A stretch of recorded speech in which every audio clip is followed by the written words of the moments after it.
राधे राधे, जय श्री कृष्णा। स्वागत है आप सभी का हमारे आत्मिक ज्ञान चैनल में। आज हम श्रीमद् भगवद गीता के 17वें अध्याय के महात्म्य का पाठ करेंगे। तो आइए आप सब भक्तजन मेरे साथ जुड़े। 17वें अध्याय में श्री नारायण जी बोले, मंडलिक नामक देश में दुशासन नाम का राजा था। एक राजा किसी और देश का था। उन्होंने आपस में शर्त बंधी कि हाथी लड़ाए और जिसका हाथी जीते सो अमुक धन लेवे। तब दूसरे राजा का हाथी जीता, दुशासन का हारा। कुछ दिन पीछे वह हाथी मर गया। तब राजा को बड़ी चिंता हुई कि एक तो द्रव्य गया, दूसरे हाथी मरा, तीसरे लोगों की हंसी। इससे निंदा भई। उसी चिंता में राजा मर गया। तब यमदूत पकड़कर धर्मराज के पास ले गए। धर्मराज ने कहा, ये हाथी के मोह में मरा है, इसे हाथी की योनि दे दो।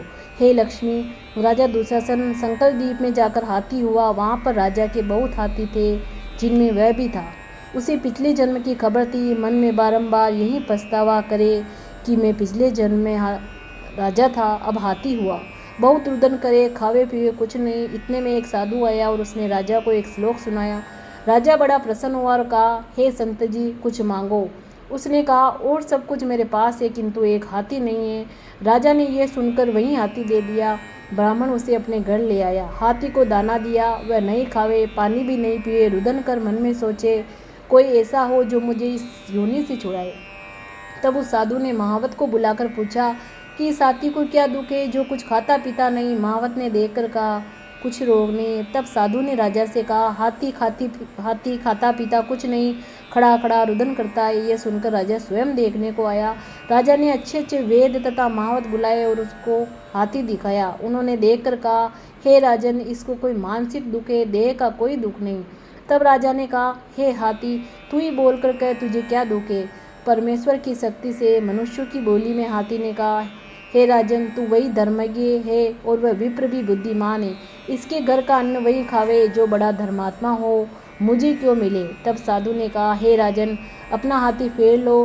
राजा ने कहा, दान में दिया हुआ मैं नहीं फेरता, यह हाथी मरे चाहे जीवे। तब हाथी बोला, हे संत, तू मत कल्प। तेरे घर में कोई गीता की पोती हो तो मुझे 17वें अध्याय का पाठ सुना दे। तब उस साधु ने ऐसा ही किया। हे लक्ष्मी, 17वें अध्याय का पाठ सुनते ही तुरंत हाथी की देह छूटी और देवदेही पास स्वर्ग से विमान आया, जिस पर चढ़कर राजा के सामने आ खड़ा हुआ और राजा को अपनी पिछली कथा सुनाई। हे राजन, पिछले जन्म में मैं राजा था। मैंने हाथी से हाथी लड़ाए, मेरा हाथी मर गया। तब मैं भी उसी चिंता में मर गया। धर्मराज की आज्ञा से मैंने हाथी का जन्म पाया। मैंने प्रार्थना की, मेरी गति कब होगी। धर्मराज ने कहा, गीता के 17वें अध्याय के सुनते ही तेरी मुक्ति होगी। सो तेरी और संत जी की कृपा से अब मैं बैकुंठ को जाता हूँ। हाथी देवदही पाकर बैकुंठ को गया और राजा अपने घर आया। 17वें अध्याय का महात्म्य समाप्त। जल्दी हम आपसे 18वें अध्याय में मिलेंगे। उसके लिए आप हमारे चैनल को लाइक शेयर सब्सक्राइब करें। धन्यवाद।